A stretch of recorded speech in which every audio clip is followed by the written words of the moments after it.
The objective of the subnational framework for climate services for the agriculture and food security sector is to enable the better management of risks of climate variability and change through the development and incorporation of science-based climate information and prediction into planning, policy and practices.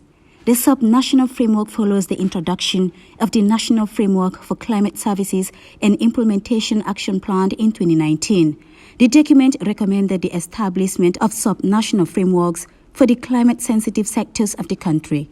This, according to Dr. Sehu Sanyang, Deputy Permanent Secretary, Ministry of Agriculture, is the rationale behind the initiative. We all know climate change is a threat to our food security, in the sense that we don't experience much rain as expected.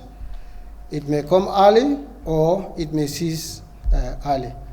So as a result, coming up here today to discuss on this framework is actually a step in the right direction. Through the development and incorporation of science-based climate information and prediction services into planning and practice, this is very important. Whatever we are doing, we should come up with a plan to see how best we can execute those plans. Dr. Mustafa Sise, Assistant Country Representative, FAO, reiterated his organization's commitment to support the Gambians' disaster risk reduction efforts, adding the initiative will help assess climate vulnerabilities, identify adaptation options, and improve the understanding of climate and its impacts. Climate change, like you rightly said, and extreme weather events are among the major causes of the acute food insecurity, food crisis, and poverty around the world. We must shift from a disaster response toward preventative and anticipatory actions. This is what we call firefighting. Allow me, ladies and gentlemen, to reiterate FAO's commitment to support the government of the Gambia in its quest to achieve national food security, to alleviate poverty and malnutrition. For Lamin Maiture, Director of Water Resources, the initiative will help farmers to improve the understanding of climate change and its impacts. The challenge of improving resilience of communities to climate variability, risk and disaster is a key element in the strategy and the solution envisioned by the government of the Gambia and stated in the National Development Plan, as well as in the agricultural, natural resources and climate change policies.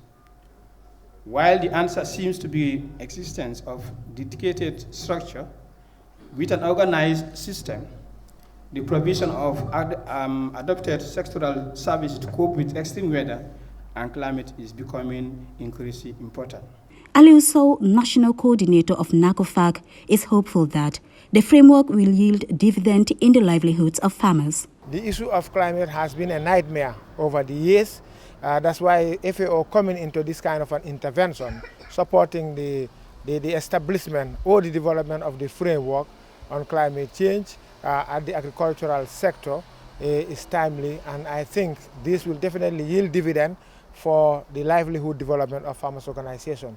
As we are all aware, farmers are now managing adaptation measures, mitigation measures, and also coming up with resilient issues to be able to cope with the impact of climate change on household food security, on the land situation in terms of how weak the land is getting in terms of fertility, among other natural resources. According to the country's climate change experts, an economic assessment of the impact of climate change on the Gambia's agriculture sector shows that climate change and its imminent threat to human survival adversely impact the agriculture sector.